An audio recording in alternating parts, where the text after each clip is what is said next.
welcome in. It is from the Bleachers. Broadcasting live today from the Findlay Hyundai studio.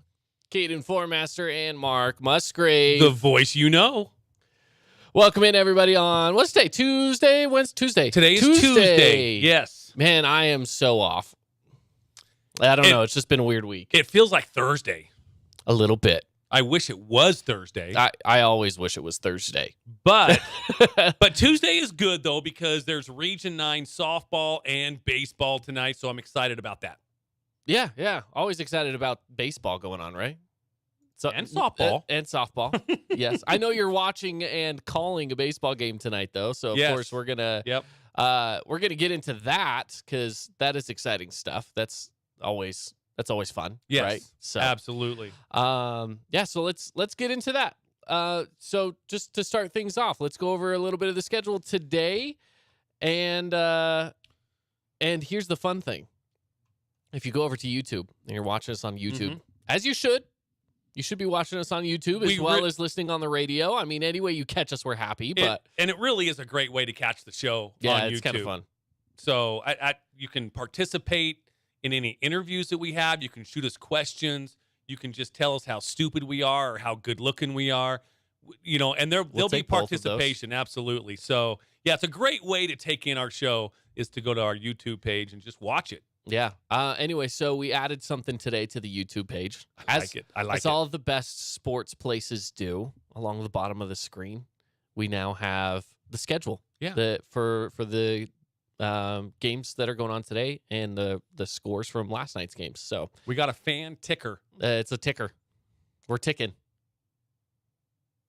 I was trying to combine the words fan and ticker, but that I had to think in my head. Just be don't safe. Do it. Just don't do that. Fan ticker. It's best to just not do that.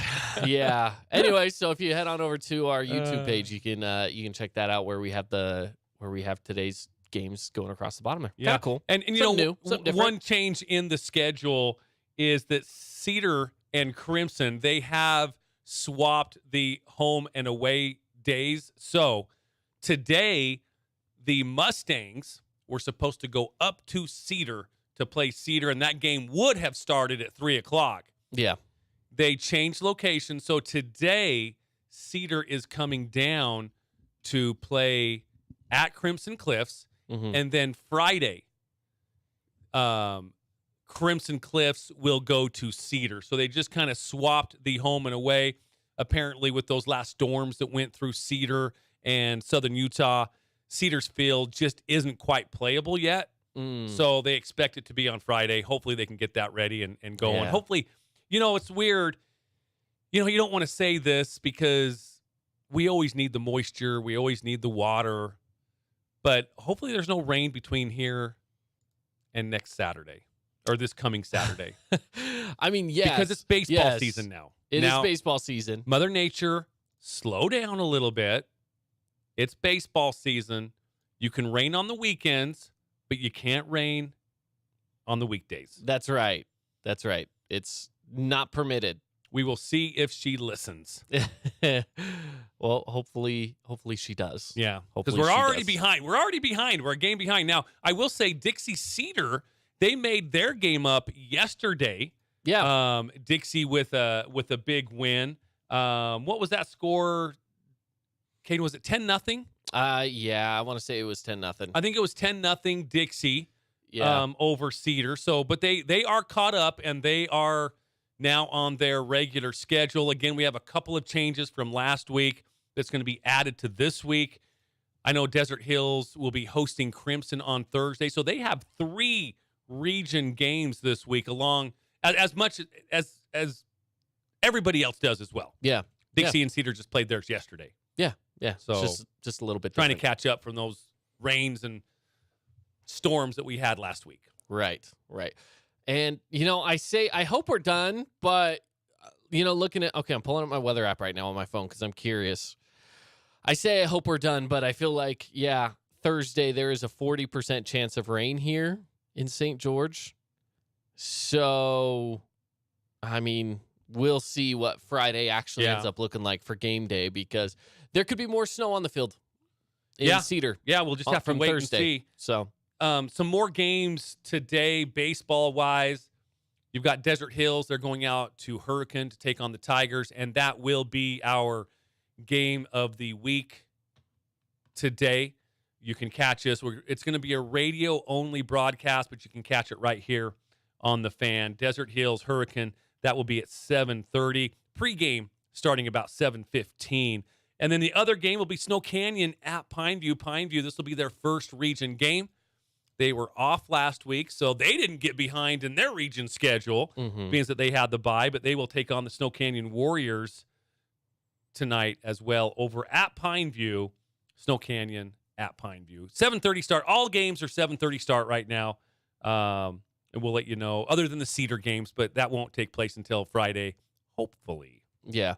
And then another update as well. We have 2 soccer matches going on right now. We have Cedar at Pineview and Hurricane at Desert Hills. So a couple of soccer matches going on right now. And then later tonight, Crimson Cliffs is going to be at Dixie. That one will be at 7:30. So a few different soccer matches as well. I don't have any scoring updates yet on those. So we'll kind of see what happens. They've only been underway for the last half hour, and soccer, a half hour could still mean that it's 0-0. A solid 0-0. Nil-nil. Yeah. Yeah.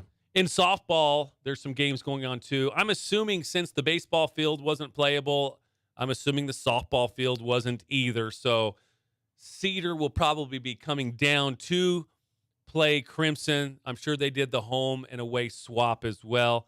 And if so, that game will start at 7 o'clock at Crimson Cliffs. Desert Hills at Hurricane, 7 o'clock start.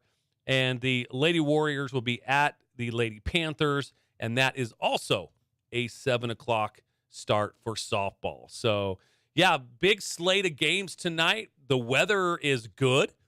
I mean, I was out there earlier today, about 2 o'clock. Oh, and it's 70 degrees outside right now. I'm like, wow, it's not too bad. It is nice today. Yeah, which is funny because both of us are wearing jackets. Yeah, we are. Well, I'm wearing a hoodie, but you know what I mean.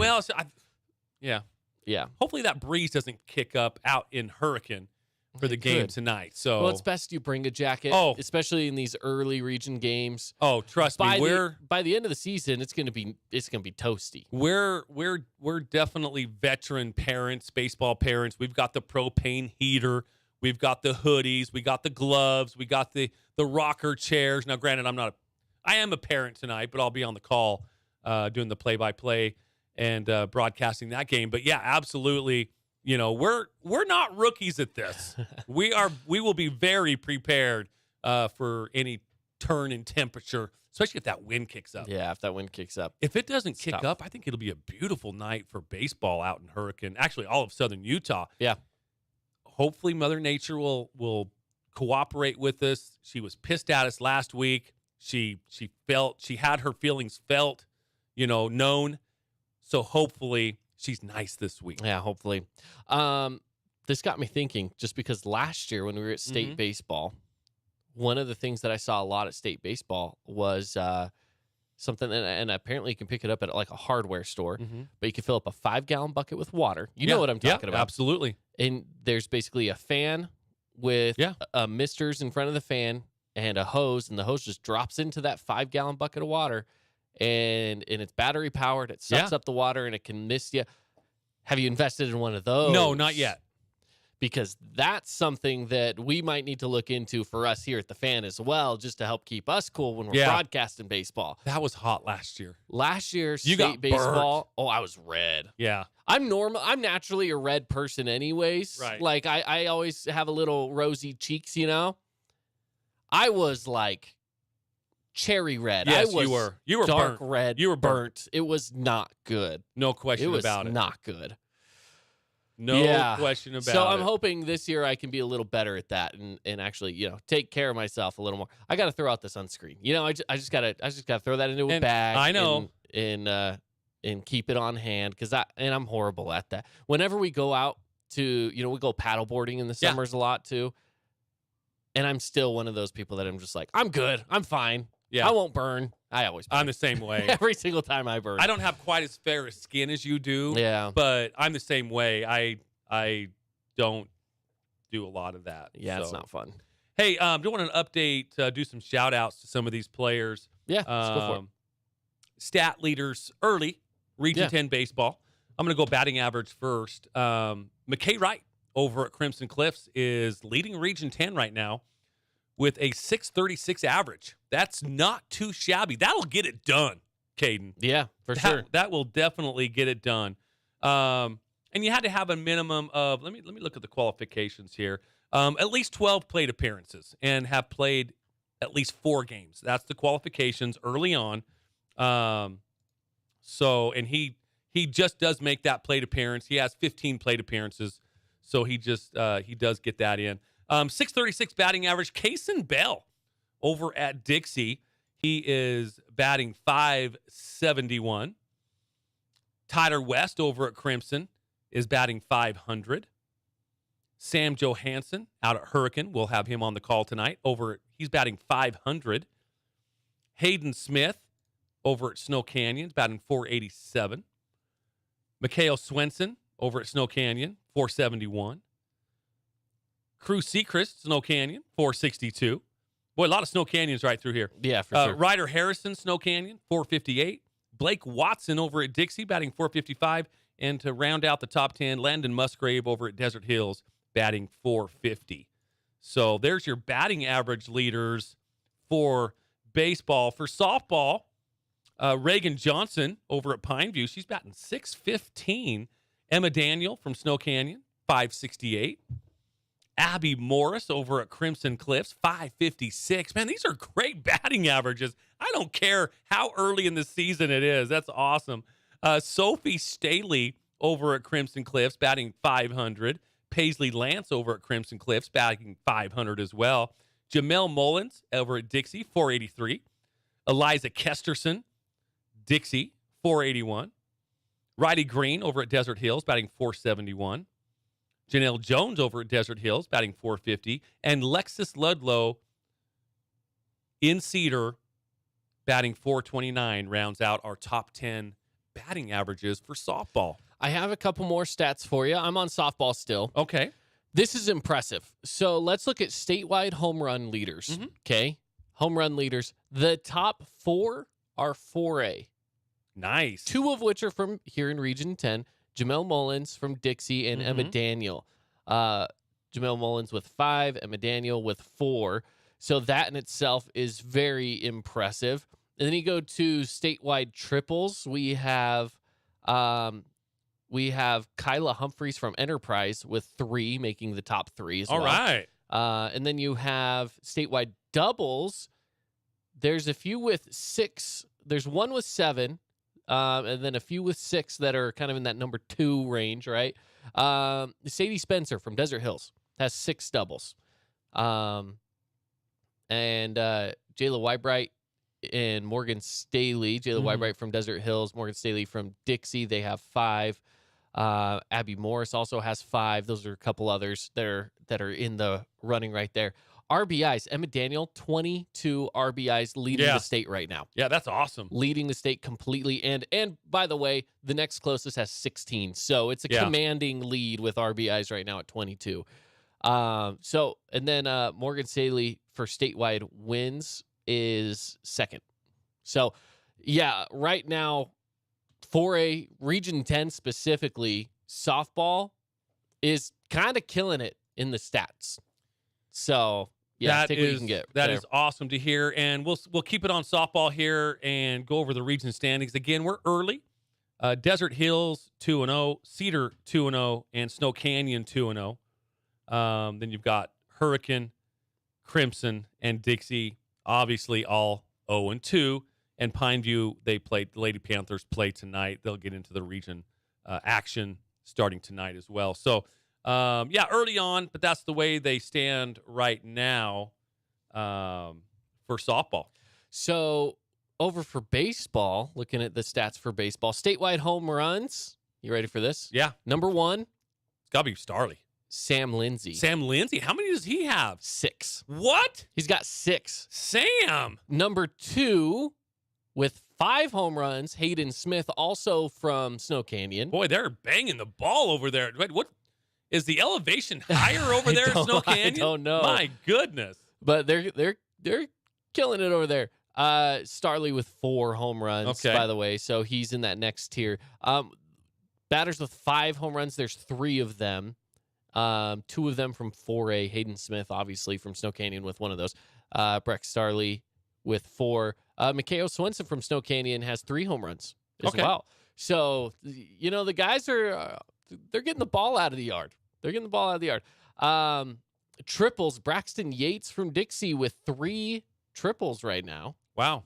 So that's really good, considering that the one with the most amount of triples is from fall baseball, and they had 25 games to do it. You know? Yeah. So really, I would say he's in second with 3. Yeah, for sure. Oh, for sure. It's hard to judge when you've already had someone that's gone through and played a whole season, and they had 5. You have 3, and you've only played 12 games compared to 25 games. So yeah.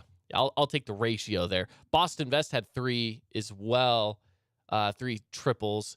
Cruz Sechrist right now 8 doubles. Nice. He's up there in the list right now for doubles. So Hayden Smith as well has 7. So Snow Canyon getting on the board right now with a lot of these statewide. Yeah. With the statewide leaderboards here. Sam Lindsay with 20 RBIs as well. So again, another one of those. Wow, Snow Canyon's really swinging it right now. They're just killing it. Yeah, Snow Canyon's playing some good baseball.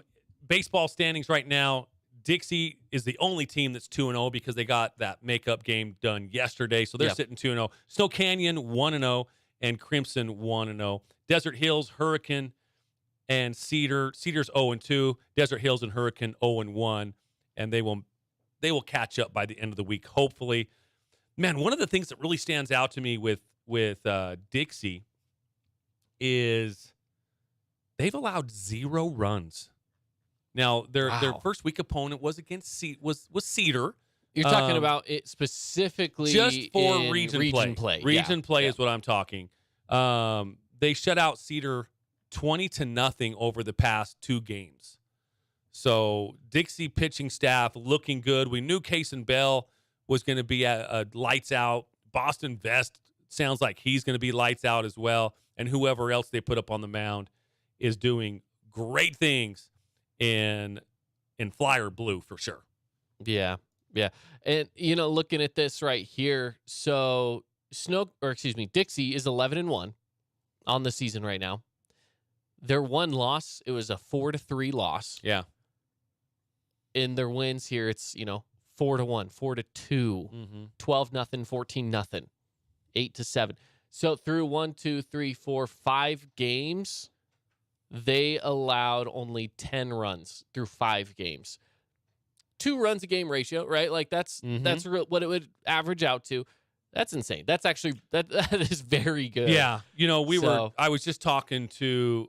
I had a lunch appointment with a client, and we were talking some baseball, and another friend of mine kind of came in and sat next to us, and he was asking me about baseball season and so on and so forth, and we were talking back and forth, and I guess his son married into the Ibsen family. I think that's how it went, because we were talking about just how Dixie, he was going to how are they going to be, and I'm like, dude, Dixie's going to be good, Ibsen just seems to retool over there every single year. He loses seniors that you think, oh my gosh, they're going to take a dip. And the funny thing is, this just isn't Flyer baseball. I'm kind of giving Ibsen some props here, which he deserves. But this goes with their basketball program, their football program. It's like they lose seniors and you think, oh my gosh, they're going to take a little bit of a dip next year. And they just seem to just plug more people back into those positions. And it's like they have the players that graduated the year prior. And it really, it's almost like the Patriot way. Like, it goes for all of their athletics. Yeah, too. It does. It's everything. It seems like they're always, throw in on their boys' side. Drill team even, yes. right? Oh, yeah, absolutely. Football, baseball, basketball. It's just, it's a constant flow of these athletes. Yeah. And it's impressive to say the least. It really is. They've got their programs going, all the way down to the 3rd grade level.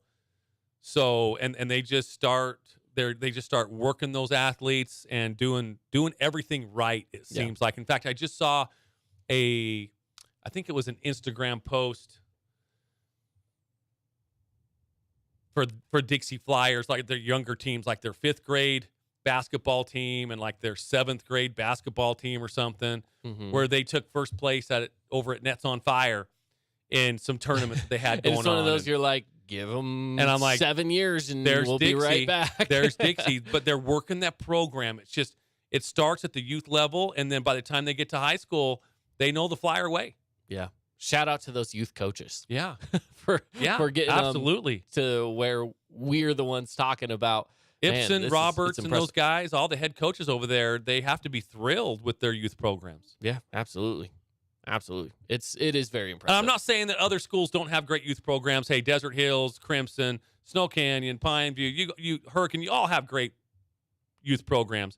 But it just seems like Dixie just never has that dip. Yeah. Yeah. It's amazing to me. It's impressive. And they're starting off baseball. Everybody was crazy about Crimson, and rightfully so. Defending state champions. They're bringing just about everybody back that contributed last year. Just about everybody. Yeah. And so as they should be all crazy, but then you look at Dixie. Runs for 20. Runs against 0. Sitting at the top of the region right now. I know it's already 2-0, but my goodness, they look good. They do look good. Yeah. It's going to be an interesting season, interesting region play here coming up. So, Mark, let's take a break, shall we? Yep. And when we come back, what are we going to do when we come back? I don't know. We'll figure it out. Sports when we come back.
Welcome back in, everybody. It's from the Bleachers.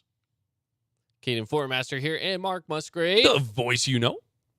Broadcasting live here on the Fan Sports Network. Thanks for tuning in, everybody. Just a reminder, you can listen to us live here on 99.5 or 95.3 in St. George, 93.1 in Cedar, or, of course, download the Fan Sports Network app where you can listen there. You can also watch us do the show live on our YouTube channel. Just look for the Fan Sports Network YouTube page. Yeah. And that's where you'll find us doing our thing over there, which is great especially when we have guests like yesterday. Absolutely. We had Aaron Morris and why did I just lose his name? Jager Baldwin. I was like, oh man, I can't think of it. Yeah, we had them in the studio with us as well to, talk about their signing day. Yeah. We've had some of the different softball teams come through our door as Yep. well. And if you missed any of those interviews, you can always go back and watch those live streams where you can catch those interviews as well. And they're so much fun to watch. Again, not to take anything away from Aaron and Jager. They were fun yesterday. They were a lot of fun. The girls were better. But when the girls come in, man, it just goes to another level. Again, that is not to slight the boys at all. I'm just saying when the girls come in, they are a ton of fun here in the studio. So, and again, we'll be reaching out to a few more softball teams throughout the next week or so and finish up talking to them. So anyway, just with region play kind of starting off, our schedules are a little bit more tight, not quite as flexible, but we'll certainly do our best to get everybody else on here on the Fan. Yeah, absolutely. Absolutely.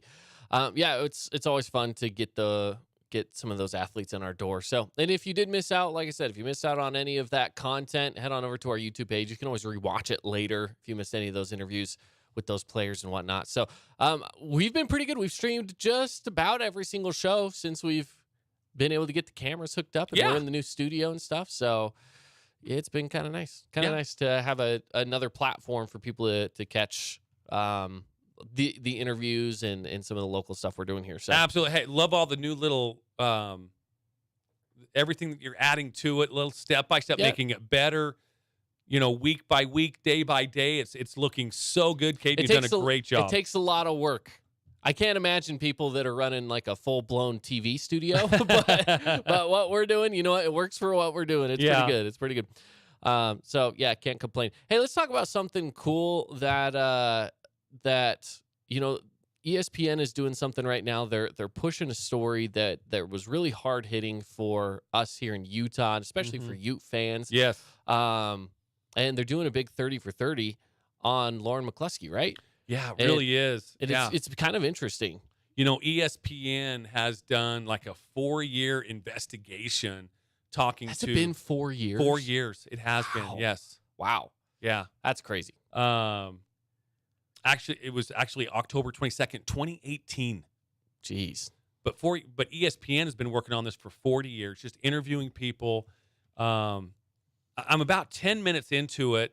It's about an hour and a bit as far as if you listen to it or watch it. But I'm about 15 to 20 minutes into reading about it, and it just kind of starts off with it's a series of failures where law enforcement, university officials, just it was failure after failure to where this could have been prevented possibly. Obviously, hindsight's always 20/20. Sure. But there was a lot of failures in the system that just failed Lauren. Yeah. Just failed her completely. Yeah. Like I said, I was getting into it, and then I figured I'd better start working on some things for the show. So started looking up stats and all that kind of schedule. Now I haven't read it. I actually just looked and it said that they can have it read aloud to you. Yes, you can. It's an hour and 14 minutes. Exactly. So it's a long article. It is a long article, long story. But here's what I remember of the story is a little bit of a recap. So basically, Lauren McCluskey, who was a track athlete at University of Utah, was killed. And it was due to an ex-boyfriend, if I believe. Now, she reported to campus security and stuff about being stalked and harassed a few different times, and it was never taken seriously. And ultimately, again, it seems like hindsight, right? It's like, oh, maybe we should have looked into that a little Right. more. Well, yeah, they should have, because she ended up dying. Yeah. And there's more to the story. That's just kind of what I remember of the story from, I guess, now 4 years ago. Yeah. Geez, I can't believe it's been that long now. Yeah. But yeah, it was tough. And it's a tough time for Utah fans, because not only did that happen, but then you had the passing of two different Ute football players, Right. all within the same time frame, within just a few years of each other. Multiple athletes had passed away from gun violence, Right. so it was tough. It was tough for a lot of the fans to swallow that. It's never fun to lose loved ones. So I feel for the families, but even as fans, they don't know who we are, but we feel like we know who they are, and it's tough. So anyways, yeah, I guess ESPN is doing a full blown. They already did the investigation. It's time to release their findings, and they've put a lot of time and production into it. So I'm reading this little section here, and it's kind of towards the end. It was about the time Jackson talking about what was his name? I want to say it was Diamond Jackson. I wanted to say Diamond, but I was like, God, that doesn't sound quite right. Yeah, Diamond Jackson was emailing housing officials, with concerns that something just wasn't quite right. And about the time Jackson was trying to raise those alarms with the housing superiors, Lauren went to Pullman, who is the boyfriend, where she did the internet sleuthing that determined her boyfriend was actually a 37-year-old sex offender. He told her he told her that he was 28 at the time. October 9th, Lauren returned to campus and decided to break up with him. And it just goes through the timeline so well here. Certainly, if you have some time, pull that up on ESPN, whether it's, I know they've got the documentary on ESPN Plus as well, where you can watch it, or you can go to ESPN, have it read to you. Again, it takes about an hour and 12 minutes, you said? Yeah, like hour something 14. Like that. So what an incredible story. And you're right. This was hitting really close to home. We have so many Ute fans here. This could have been, anybody's daughter going to Utah. Yeah. Or BYU or Utah Tech or doesn't matter. SUU. There's people like that everywhere. And, the system fails Lauren. There's no question about it. And I'll be interesting when I go through this to see, hopefully Utah and other universities as well, they have made changes because of this. Hopefully some good can come out of this. Normally it does. You hate for something like this to happen, for good to come out of it. But it's, again, hindsight is 2020. Mm-hmm. We can go back, we can look at our mistakes, we can change from there, we can change the process, that kind of stuff. So hopefully, as I read through this, when I get some time, maybe tomorrow, when I can read through this and watch it, hopefully Utah and other universities have made changes. Yeah. I hope so too. And how many times does stuff like this happen, but it's not necessarily a high profile person like an athlete, right? Mm-hmm. So, and again, I know we don't want to get into politics, so we're not going to do that, because politics isn't what we're here to talk about. We're here to talk about sports, but there's a nasty side to sports sometimes. There is. Where personal lives do get involved with athletes, and it's content. It's content that we will talk about, because it does affect us. And I think for me, it makes me realize personally that there are times where sports have to be put on hold, because at the end of the day, the sports are being performed by people, right? And people are what matter first. So making sure that the people are safe, healthy, and that they can then go out and comfortably perform and use their talents for our entertainment. Yeah. But it also starts with making sure that they are comfortable, healthy, and happy, if we're being honest. And she, as an athlete, was not in a comfortable situation. Right. she was in a stuck situation because she was lied to by someone that she trusted, and that's not And then- something that we should put a blame on her for. You know, she probably didn't know any better. But then But from then on, the process failed. but then from then on, she kind of sent out a cry for help, and Yes. and nothing came back to her, yeah. resulting in obviously her death. Yeah, I So can't wait it to was get I can't horrible. wait to get some time to really kind of dig into this and finish it, and maybe we'll talk more about it tomorrow Yeah. on the show. But yeah, really looking forward to really getting into that and finishing that. Hey, I just ran across something too. Yeah. Caden, I'm going to quiz you here. I have Ooh, I like I have quizzes. just a quick question for you. What was one of the most controversial calls in the NFL last year? Not a certain call, but like there was a few of them that changed games. Are you talking about like a specific type of call? A specific type of call. Yes. Ooh, that's tough. There's a few that I don't like, but the one I don't like is roughing the passer. Boom. You nailed it on the first one. Yeah, because that one has created a lot of issues, specifically because of the part of it where it's like, hey, you can't land on top of a quarterback. That's called roughing the passer. You could have a perfectly legal tackle, and they'll be like, no, I was roughing because like you kind of maybe put some Yeah. weight on him a little bit. And it's like, but then you can have one official who will let a quarterback just get smothered, let it go. Another one, they'll gently lay him on his back, Yeah. give him a book to read and tuck him in at night, and they'll be like, yeah, that was a rough, man. You can't do that. That's a flag. That's a penalty. Mhm. 15 yards. It's like, come on. Like, what do you have to do? Now, do you remember? So the one that I really remember, there's a couple of them, was that Chiefs and Raiders game Yeah, that was a big Um, one. where Max Crosby. yeah, Right? yeah, and there was also one with Derek Carr too, but there was But I feel like it's because they didn't call it both ways, right? Yeah, Max that could Crosby be. goes back and just kind of like pushes right. Mahomes, and he, of course, goes down, and it's like, oh, roughing the passer. Yeah. Really? Okay. Yeah. Yeah. It was really strange, and there was a few of those last year though too. Well, that was in the owners' meetings where they could change it and make it better and make it right. They were going to Mhm. make it reviewable Okay. to where if the penalty was called or maybe even not called, the head coach can challenge and take a look at it to see if it was roughing. Because Okay. sometimes, you slow it down and stuff. It does help. There's no question about it. Well, it was voted down. Owners reject proposal to make roughing the passer penalties reviewable. I don't know why they would, because again, it's one of those things that might slow down the game a little bit. But really, were you ever annoyed at the game when it was under review? Like you're like, oh my gosh, come on. No, because it takes like 30 seconds. It doesn't take long. Maybe a minute, maybe two tops. Yeah.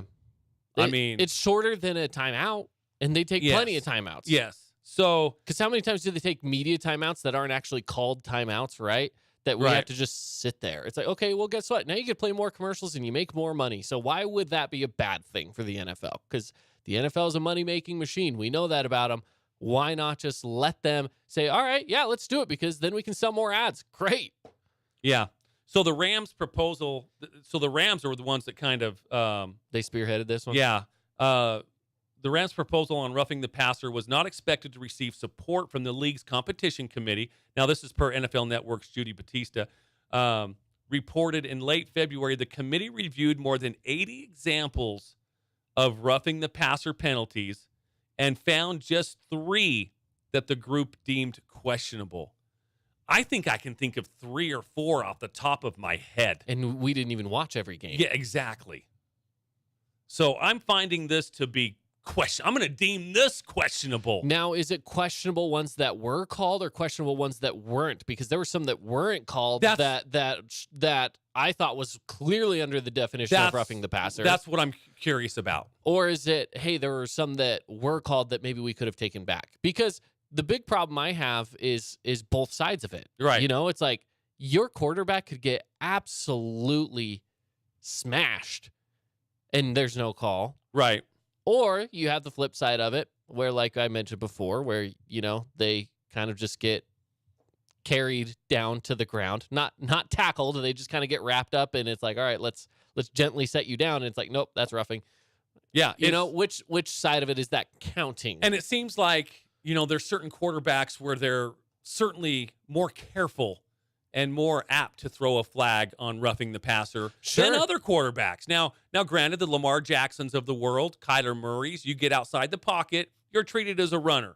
Yeah, but it and seems if you like get hit, you get hit. Yeah, and tough luck. But it seems like even those guys, when they're in the pocket, they haven't escaped the pocket. They don't get treated the same as, I'm going to say his name, Tom Brady. Yeah, he's out of the league. You can say his name. Yeah, or you can still say it. I don't care. Even Justin Herbert or Patrick Mahomes. They just for sure. They don't Aaron seem Rodgers. to get those. Yeah, Aaron Rodgers, another great example. They just don't seem to get those same calls inside the pocket. Now, when they're outside the pocket, absolutely. But in the pocket, they just don't seem to get that same protection. I agree. As other quarterbacks. I agree. And being the Raider fan that you are, seeing Derek Carr back there, he was one that, if he got hit, he got hit. Yeah. There's no flags called on Derek Carr. Right. Very rarely. I don't know if I can think of a single flag that was called this season. I'm sure there was. I just can't think of it. Right. So it just depends. It depends on what quarterback you are. I guess. And it's not right, but that's the way that it is. I mean, even in the NBA, the mega stars, they get away with stuff that role players don't, and I get that, but I kind of wish they would have approved that for review.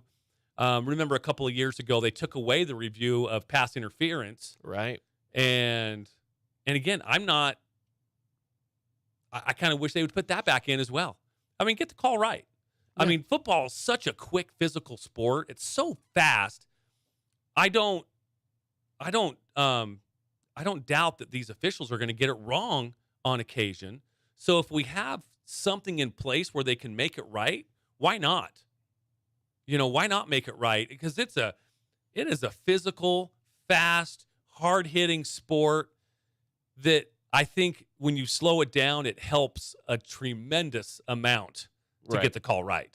Yeah, it really does. It for the fan experience, I would rather have a game that lasts 15 minutes longer if it means that I'm not walking away being like, man, did you see that call? I know. I can't believe that they said that. And then that they wouldn't go back and look at it. Yeah. I would much rather be able to walk away from a game and not have to complain about it and just say, hey, they lost. They just lost. Yeah. I think my team lost. What can I say? I think 99% of fans would feel that way as well. So it's 15 minutes longer.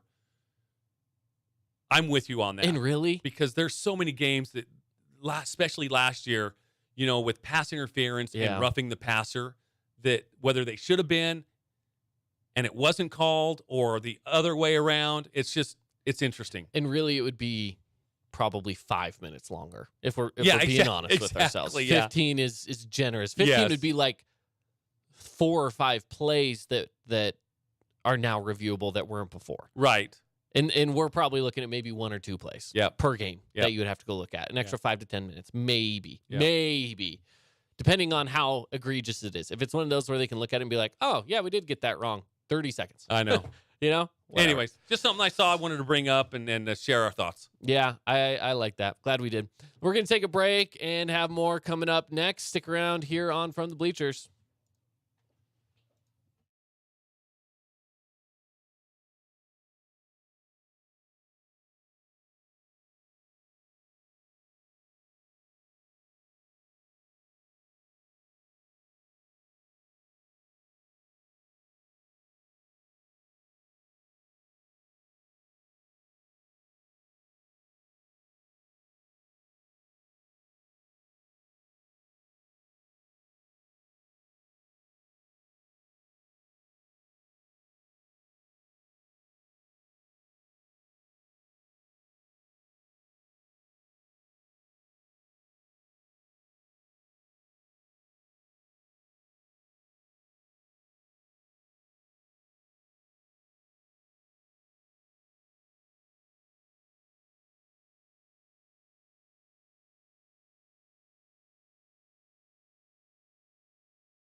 Welcome back in, everybody. It's from the Bleachers, Caden Formaster and Mark Musgrave. The voice you know. Now, Caden, I have a question for you. All right.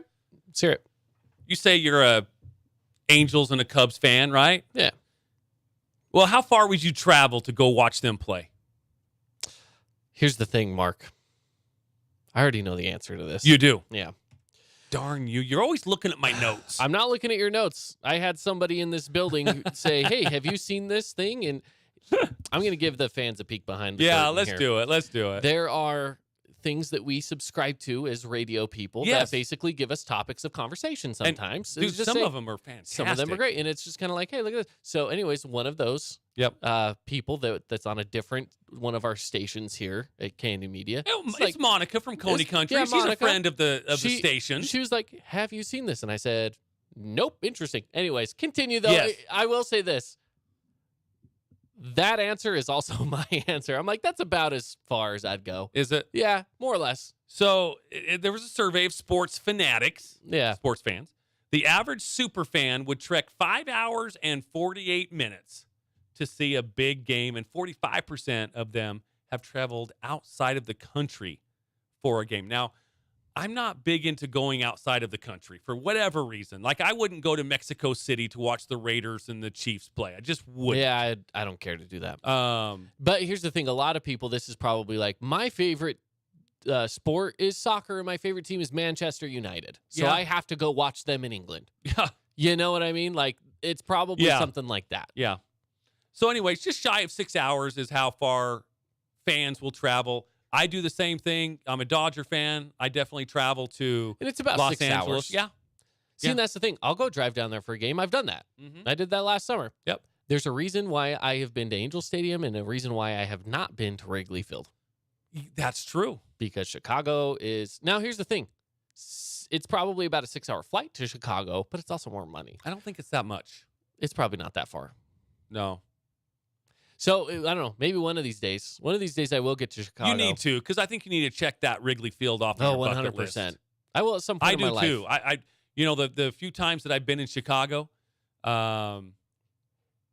is one time it was during the All-Star break, and I'm like, my goodness. So how there's does- nothing. Yeah, so there's nothing. Yeah. I'm like, come on. And I was in Chicago for a conference, and then the other conference that I was at Chicago, it was in November. And I'm like, who plans a freaking convention in Chicago? in Chicago in November? Okay, so here's what we need to do. Let's find some sort of sports radio convention in Chicago in, say, June or July. Maybe when the Dodgers are in Wrigley Field. Maybe. And then we can go to a game. Oh, boy. Just a thought. Yeah. So, I don't know. We'll see. Maybe one day. I would love to get over there. Yeah. It would be really fun. So definitely a bucket list item. There are a few places that are bucket list sports venues, you could say. That's obviously one of them. I think Fenway would also be fun. Just a couple of those classic fields. I want to go to Madison Square Garden as well, just because it's Madison Square Garden. For me, I don't really care what kind of event it is. I mean, obviously, I don't want it to be a sporting event. If it's just a Knicks game, because that's where the Knicks play, then sure. But right. Yeah. For me, it's baseball fields. Yeah, baseball fields are the majority of them. Like football fields and arenas don't Because they're all really the same. do it for me. Like, I know Madison what I mean? Square Garden is Madison Square Garden, but that's not on my bucket list. But Fenway Park is. Yeah. Yankee Stadium is, even though it's the new Yankee Stadium, I Yeah, would still love it to go still see is. it. Wrigley Field, for sure. When it comes to baseball fields, there's just something different about baseball fields than football fields. I don't To know. me- It's just more romantic. I don't know what the deal is, but it comes down to baseball fields to me. Well, and here's the thing, too. This is the way that I see it. A basketball court dimensions, they're the same in every single court. Right. Football field dimensions, they're the same at every field. Baseball fields, They change. it just kind of depends on where you're at. The walls are different. Yeah, and The- so I think that plays into a little bit is just knowing that each field is so unique in its own Yeah. way. Now, sitting in the stands at a football game, you're paying attention to the field. You're paying attention to the game. I feel like when you go to a baseball game, there's so much more. Like, I've been to I've been to Petco Park. I've been to Dodger Stadium. I've been to Angel Right. Stadium. Those are the 3 professional stadiums I've been to. It's just the Southern California ones. Each one has their own little thing to Oh, for go and sure. explore and see and do, and it's fun. That it's a fun part of baseball to Yeah. go see all these different parks. Yep. So Yeah. So, anyways, with you. yeah, I saw that and I wanted to bring it up and see if any of our listeners are super fans. Travel Yeah. 6 hours to their games. yeah. Just a reminder, baseball going on tonight. Yep. So we have Desert Hills at Hurricane. Cedar is now at Crimson. If you Yep. missed that memo, Cedar at Crimson. And then Pineview Snow Canyon is the Yeah, other Snow matchup, and Canyon it's at at Pineview. Pineview. Yep. Yep. So, Those are all 7:30 starts. Softball is the same schedule, but those are actually 7 o'clock starts. So yeah, a little bit. they moved them up a yeah. little bit. On Well, us. yeah, softball is always 7 o'clock. Yeah. And then baseball is at 7:30. So kind of keep that in mind. It's always weird. Why do throughout they? the year. Because again, they finish earlier too. So Yeah, I don't know. it's weird. I know for Like baseball, early. I know for baseball they do it mainly because of the sun. Yeah.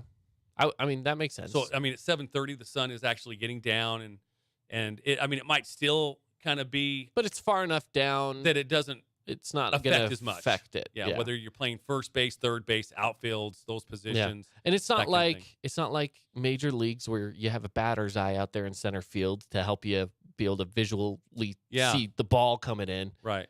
So it's probably best that that they have the sun down. Yep. So So yeah, lots of Region 10 baseball and softball going on tonight, and you had soccer as well. Update.